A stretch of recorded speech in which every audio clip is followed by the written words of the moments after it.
No comment there, but big up to you, George, and thank you for sending in a super chat. Let's move on to the player ratings. 1-0 against RZ Alkmaar. Vicario up first. 7s all round for Big Vic. And yeah, I did think like he was probably our best performing player on the day. A number of saves, one in an important one in the second half as well, when it looked like who's that player? Who was that player? Poku had that shot and he got down well to save it.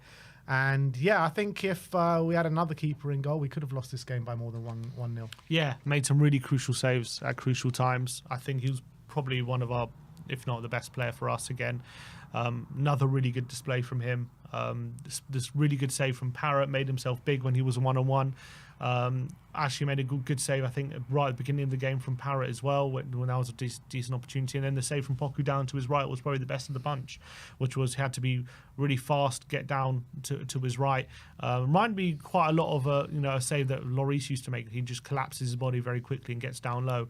That was a really good stop. So he had to be able to stop at the top of his game to make sure that we stayed in the tie, and it's only 1-0 thanks to that. Couldn't do anything with the goal though, unfortunately.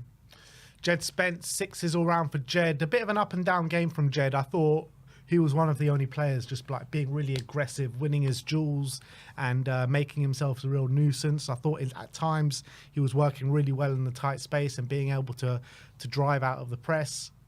But, a lot of times as well, it seemed like he just wanted to beat that press all on his own every single time. And he was like dribbling into players and losing the ball in bad situations.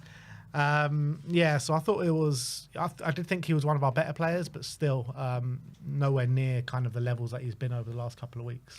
Yeah, and again, him on the right, he didn't seem to invert as well as he does when he's playing on the left. So maybe it's just a lot of getting used to there, but he definitely didn't really get forward that well. I thought in the final third, didn't get to the byline too many times. I'm trying to remember a couple of times he got there and put a cross in, but wasn't really anything in the box to deal with. I think the keeper ended up gobbling them up. I thought in build-up, he occasionally did well with his dribbling, but too often he was getting surrounded by RZ players and he didn't really have an out. I thought there were times he linked up quite well with Gray in the build-up to get us through, and I think he grew into the game quite well.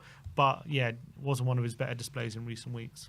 Yeah, but the stat actually with Jed Spence yesterday, he won 4 out of his 5 aerial duels, and he won 10 out of his 18 ground duels as well, which showed, his aggressive nature on the pitch yesterday. And he was fouled 5 times, so that is obviously pretty good. Yeah.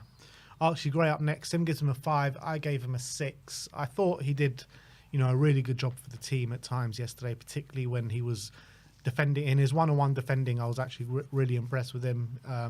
Copious amounts of blocks, interceptions, and on the ground, I thought he did a really good job. And his switches of play and long balls were spot on more than not, which you're going to get with Archie Gray.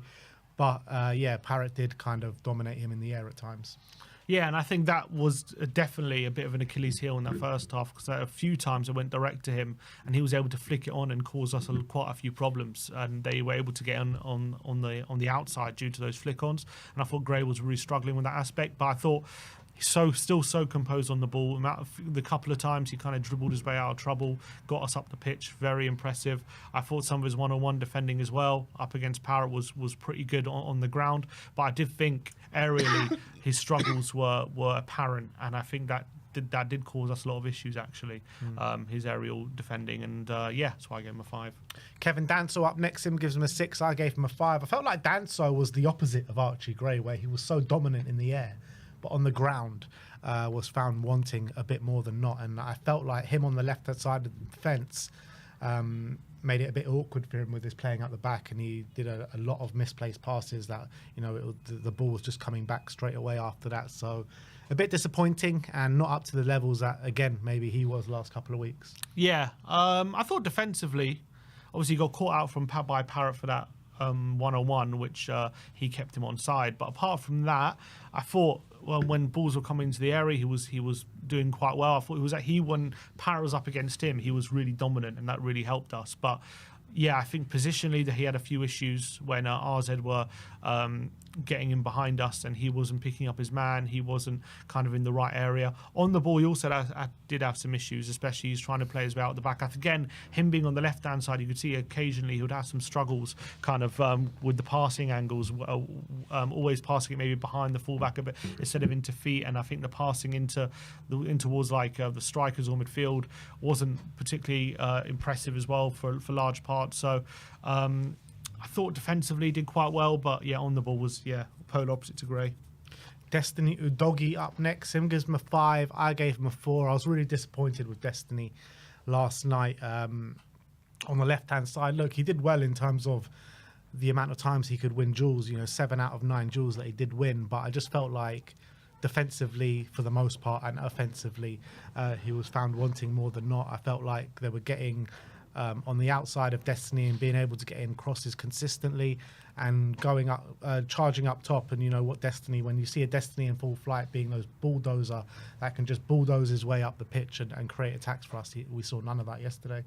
Yeah, I think he didn't really link up with Son at all much down that side. There was one time, wasn't there? He got to the byline, put a ball across the face, but I think it was easily cleared. But, I think that was one time he was able to do it. I thought Poku on that side was a threat, really big threat, and I think he didn't deal with it fantastically. I think defensively, by and large, he wasn't terrible when he was kind of dueling with a player, but I felt like when that player got that separation, was running in behind him, he was really, really struggling. I felt a lot of that time, and I think probably rightfully taken off. Bentancur up next. Him gives him a 5. I gave him a 4. I thought he got overrun a bit in midfield yesterday. I thought Jordi Classy was incredible yesterday and kind of showed up Bentancur. But again, a bit of an up and down day for Bentancur where, like I said, a bit overrun, not really in the game for the most part, but then he would pop up with, I think he cleared the ball off the line in that goalmouth scramble. He made that unbelievable run trying to push the agenda in Spurs' situation. He beat like 3 or 4 men, and I was saying, keep going.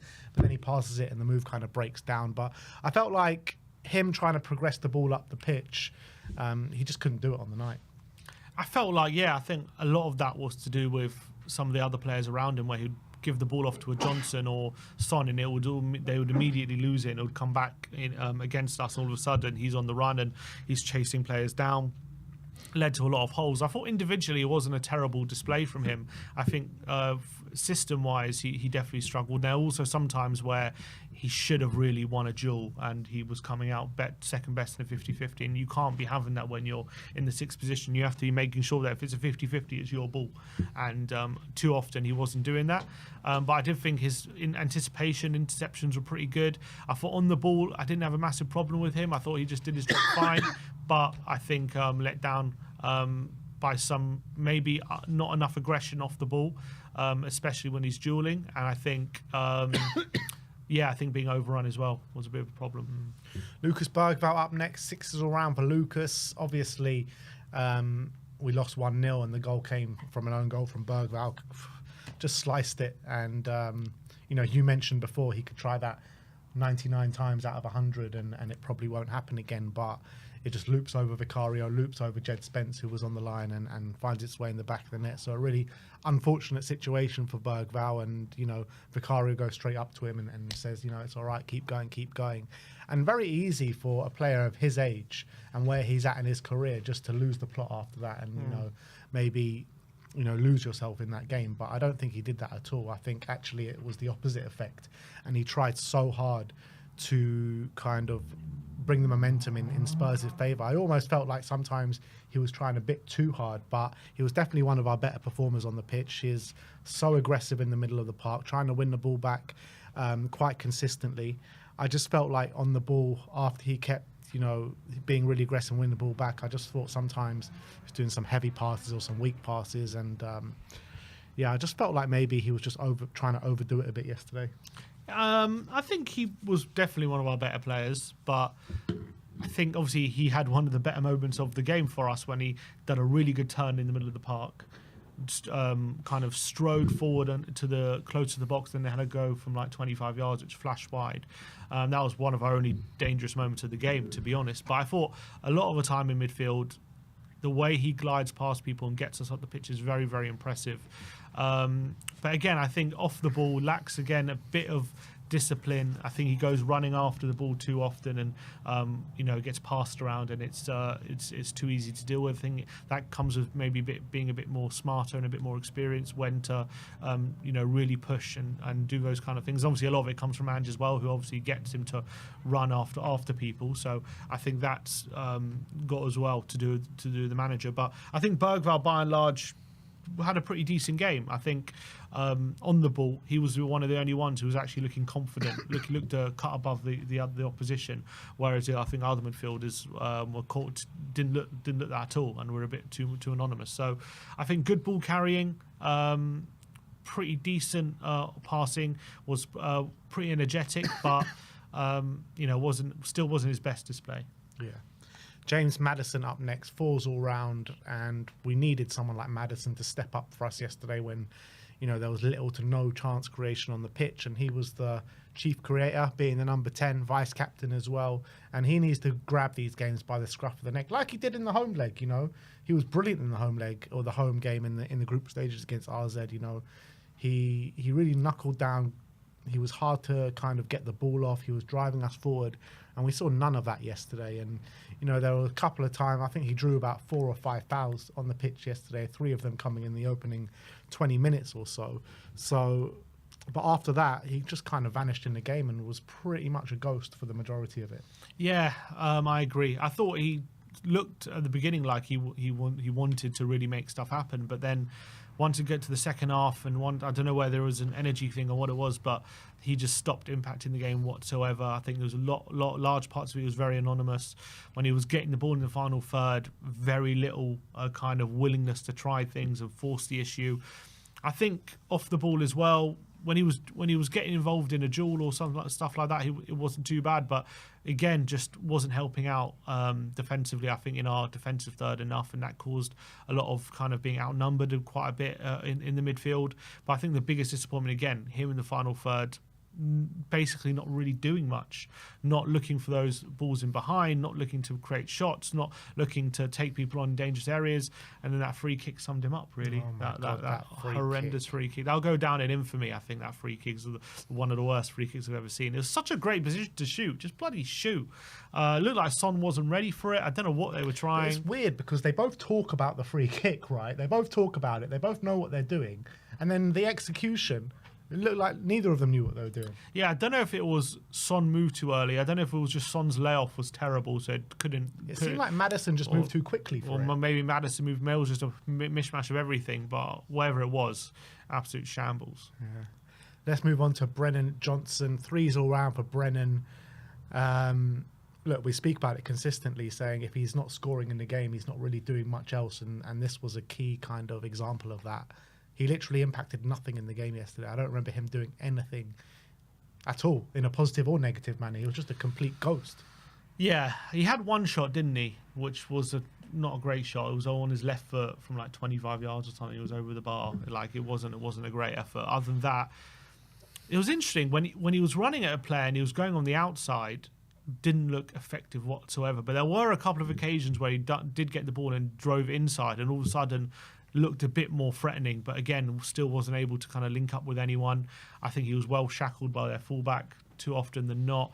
Again, whenever we got the ball out early to him, that's his moment to really go at the player and really be direct, and he wasn't doing it whatsoever. Didn't look confident, and I mean, you can't really get on the back post of a cross where there's no crosses coming in, but didn't really do enough to impact the game whatsoever, and he was just completely anonymous for a lot of it on that right hand side. Didn't really give them too much trouble whatsoever.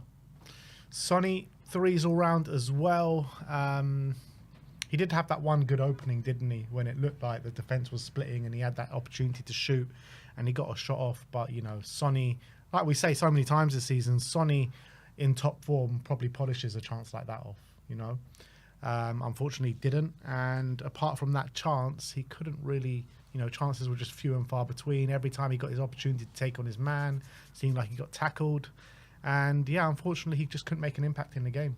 Yeah, I think first half especially, a number of times we got the ball early to him out wide in a good position for him to really drive at his fullback, and he just failed to do so, was countless. And that really kept putting Tottenham under pressure. And obviously, Tell wasn't able to hang on to the ball as well. So that was a situation, obviously, Ange changed at half-time, but he was really struggling out wide. You saw what he did to, like, Ben Godfrey, you know, against Ipswich, and you know, that's what you expect Son to be trying to do against this level of opposition, but he just wasn't capable of taking on his fullback with any regularity at all, and wasn't able to get any sort of quality service into the box. He did have that one opening where he did move up front in the second half, and maybe was a bit more impactful than Tell, but still wasn't anywhere near impactful enough. Didn't really get involved too much. Had that one shot which went over the bar, which was from obviously a difficult position. Obviously, we know Son was capable of scoring with that kind of angle, but you know, don't really expect him to score. And other than that, didn't really impact the game enough, and then got hooked for Solanke. Yeah, in a weird way as well. Like, Son was probably the most dangerous out of the front three. Not saying that's a lot, how bad. That's how bad they were. Let's finish off in terms of the starting lineup with Matisse, Tell. Threes all round for Tell. I'm starting to get really worried now, because there's 3 performances in a row, 3 carbon copy performances, not physical enough to make an impact. Yesterday he was like dropping deep and trying to get involved and knit the play together, but he just couldn't make any sort of impact in the game, and he was no threat for AZ Alkmaar whatsoever. They dealt with him so easily, and he got taken off at half time, and rightly so. Yeah, I think struggled badly to kind of back into those RZ centre-backs and create that kind of separation, use his strength to hold the ball up and bring other players into play. It was just bouncing off him every time, like it has done, to be honest, in the last couple of games when he's played in the front line. Doesn't really link up too much with players in the final third. You just see it when Solanke's on the pitch. They have no trouble kind of using him as a backboard when he's in the area to try and create opportunities from that point of view. But when Tell was there, he just wasn't doing that, wasn't able to do it. He's just struggling in that number 9, to be honest. He's struggling to impact the game. And I think a lot of the times our number 9s don't have a lot of touches, but Tell, I think, is a kind of player who wants a few more touches on the ball to try and impact it. And I don't think he likes being out of the game like a lot of our strikers can be. And he seems to get frustrated. He seems to come short to get the ball, a lot of these things. And he struggled, and obviously he did get hooked at half time. And it was interesting hearing Ange in his presser talking about Tell. He said the plan for him before he came was when Solanke comes back, he's going to play out wide. That's what he said. He said that was the plan. He said we've been playing him up front because of lack of options, also to build his fitness. He's kind of using these games to build his fitness, he says. That's what he posits. But so it'll be interesting to see if Solanke's, obviously he's went off injured, but let's hope it's not bad. If he is back, it'll be interesting to see what we do with Tell. Yeah, and if he's not, then it's going to be more of the same, unfortunately. But it's interesting, you know, it's interesting to hear the criticism of playing Tell up front, because like we played him up on the left against Villa, and everyone was like, what is Ange doing playing him off the left? He's a striker, playing him up front. He obviously moved up front and scored a goal, and now he's playing him up front. Everyone's saying, what's he doing playing him up front? Play him out wide, he's a winger. Why are you playing him up front? It's misprofiling, all this stuff. It's like, he's just trying to figure it out at the moment. I think Tell knows what he is. Yeah, I mean, look, after that Aston Villa game, we both said he looked a lot more comfortable up front. He did, yeah. And then in the Man United game, I thought in the 9 he looked decent. He was getting a lot of the ball, getting chances. Obviously, he should have put the ball in the back of the net. And then the games after that, every game he's played, pretty much the 3 games, he's just been so physically out-muscled, no impact in the game, just looks so lightweight. And yeah, I don't know what the answer is with Tell, but he also mentioned he's going to get chances on the left and the right, he said. Well, he's going to have to. I reckon he'll probably have more chance on the right than the left. Well, there's definitely more opportunities there. Yeah, that's for what sure. I'm saying. Yeah. So, look, we'll see what happens, but maybe we'll see what happens this weekend, because he's going to have to manage players' minutes with the game on Thursday next week. So maybe Tell sees some minutes on the right-hand side this weekend. But as well, like, you look at Dane Scarlett, and I think Dane Scarlett, in terms of physicality, looks much more up for the fight than a Tell in the number 9. Yeah, it'll be interesting to see if we give him a go, what he can do. I don't know if he's going to be able to hold up the ball as well as how better than Tell, but can't do much worse at the moment. That's what I'm saying. So I think he will be better than Tell in that aspect. Potentially, I don't. But he might be better than Tell. But is it going to be good enough? You know what I mean? Maybe not good enough in terms of how Dom Solanke can do it, but it'll be better, in my opinion, than what we're seeing right now. Yeah, potentially, but then Tell's obviously, I think, better at other aspects. So, like, it's about a balance, like how you do it. And obviously, right now he's landed with Tell. But I would like to see Scarlett have a go, to be honest. On the bench, Wilson Odobert came on at half-time for Tell. Sim gives him a 4. I gave him a 3. He was able to muster himself up a few chances. Obviously, that header right at the end of the game that went over the bar. But I was really frustrated with Odobert when he came on because he was getting the ball quite a lot out on that left-hand side, trying to take on his man, getting bodied every time, way too often, too many safe passes inside, and he just wasn't using that dribbling ability, which we know he has. I mean, did he make any take-ons yesterday in the game? Because I can't remember one time where he actually got the ball down on deck and took on his man. 2 failed ones. Well, there you go. Yeah, I think he did struggle as like Son. I thought there was more of a willingness from him though than Son to at least go at his man. Where I thought Son, kind of backtracked every time. But it wasn't great. Son completed a dribble by the stats. I think Odobert wasn't great in that second half. To be honest, I think a lot of it was a frustration with some heavy touches as well when the ball was played into him, like a simple control, and he was taking a heavy touch and putting Tottenham back under pressure. I think it was a bit of a really, really frustrating performance I found that second half from Tell. Not much in it, but at least he had that chance. I mean, he got in the box, but the header wasn't very good. Second time he's at least one positive I guess you could say is obviously the 2 chances he missed against City and the header he had yesterday. He's getting in the box though, and the more he does that, hopefully he can get better at finishing. Pedro Porro came on with around 15, 20 minutes Same time to go. 6 is all round for Pedro, and I felt as soon as he came on, we actually had an outlet on their right hand side. He was able to put in some crosses, even whether successful or not successful. At least we were putting in crosses when he came on, and I felt like he looked sharp coming on the pitch at that moment in time, and it's something that we desperately needed. And I was calling for Pedro to come on from pretty much early in the second half. Yeah, I think we looked better when Porro came on in terms of his just quality he has on the ball, his delivery. He obviously put that cross in for Odobert, which was a really good ball, and I think he really helps us when we're looking to build things up, and he plays really smart passes into the centre of the park, and he has really good vision. He gets a really good picture, which when he's not playing, I think the players that we have, not many have that kind of vision that Porro has, so that helps. I don't think it was like a giant improvement, but it was a little bit better when Porro came on. Yeah. Pape next, 5s all round for Pape, and I did feel like it took us up until like the 88th minute the 85th minute to actually go and have a go and feel like we can get something out of the game. But I think Sarr, what he did when he came on was helped us kind of manage the midfield a little better, gave us a little bit more legs in there and helped us drive us forward a little bit. But it wasn't a great performance by any stretch of the imagination. Yeah, I don't think it impacted the game too much. Obviously, we're chasing the game at that point. I guess the good thing is once he came on, we kind of didn't allow RZ too much going the other way, so it did restrict them and stop those counters. But in terms of quality going forward and looking to kind of get back in the game, he didn't really offer much. And last but not least, Ange Postecoglou. Sim gives him a 3. I gave him a 4.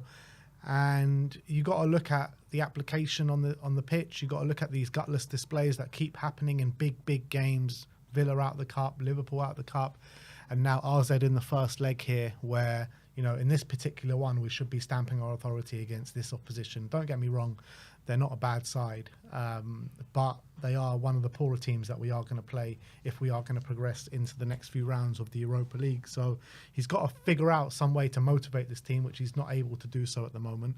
In terms of his game management, I feel like he waited way too long to start making changes in that second half when you could see that we needed changes. You could see that we needed more of an outlet at fullback.